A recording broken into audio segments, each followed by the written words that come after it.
अस्सलाम वालेकुम नाज़रीन, कैसे हैं आप लोग। उम्मीद करती हूँ आप खैरियत से होंगे। आज जो रेसिपी मैं आपसे शेयर कर रही हूँ वो है बैंगन का भुर्ता। मैंने आधा किलो बैंगन लिए हैं। इसके लिए एक अदद टमाटर, दो अदद छोटे साइज़ की आमलेट प्याज, एक हरी मिर्च, हस्बे ज़ायका नमक और मिर्च।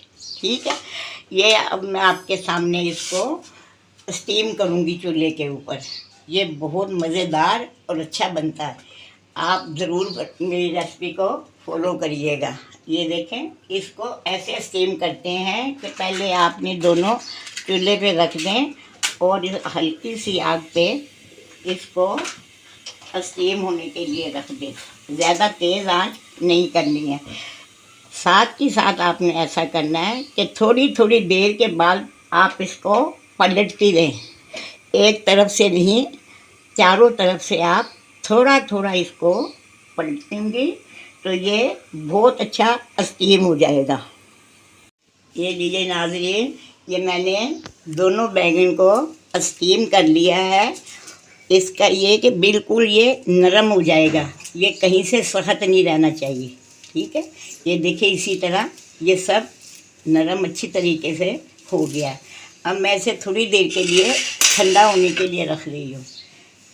अब मैं सबसे पहले इसमें 2 चम्मच ऑयल डालूँगी।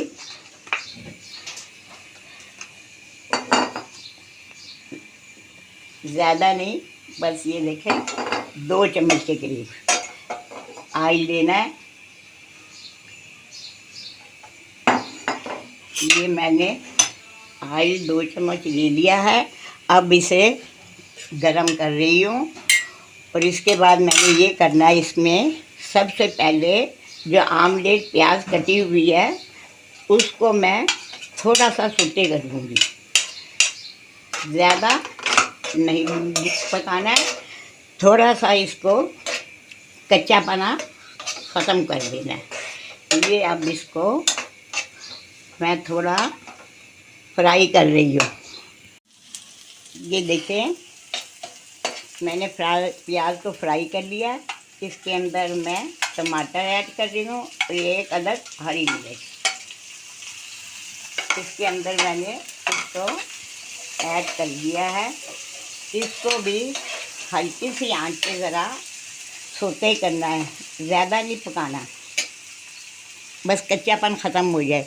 और ये इधर मैंने ये देखें स्टीम किया था बैंगन को, मैंने इसका तमाम छिलका अच्छी तरह उतार दिया है। आप पहले आगे से ऐसे काट लें, फिर ऊपर से इसको ऐसे उतार दें और ये सारा स्टीम हुआ है, आराम से छिलका उतर जाएगा। ये देखिए ठंडा हो गया है। मैंने बैंगन को बारीक बारीक पीसेस में काट दिएगा इस तरह। दूसरे को भी मैं इसी तरह काट देती हूँ। कितने अच्छे तरीके से स्टीम हो गया है, ये बिल्कुल तकरीबन पक गया है। अब मैं इसके अंदर टमाटर प्याज में मैंने हस्बे ज़ायका नमक और लाल मिर्च 1 टीस्पून डाली है। अब इसको भी इसके अंदर आप अच्छी तरीके से मिला लें। ये लीजिए टमाटर प्याज की चटनी, इसमें नमक और मिर्चें मैंने डालकर और एक हरी मिर्च डालकर इसे पका लिया। अब इसके अंदर इसके पीस किए हुए बैंगन के मैंने मिक्स कर देना है। इसको इसके अंदर अच्छी तरीके से आप मिला लें, कोई कच्चापना ना रह जाए। और दिल से 5 मिनट के लिए अभी मैं ढक के रख दी। नाज़रीन, बैंगन का भुर्ता तैयार हो चुका है। अब इसको मैं डिश आउट कर रही हूँ। बैंगन का भुर्ता बिल्कुल तैयार है। उम्मीद करती है आपको मेरी रेसिपी पसंद आएगी। अगली वीडियो तक इजाज़त दीजिए। अल्लाह हाफिज़।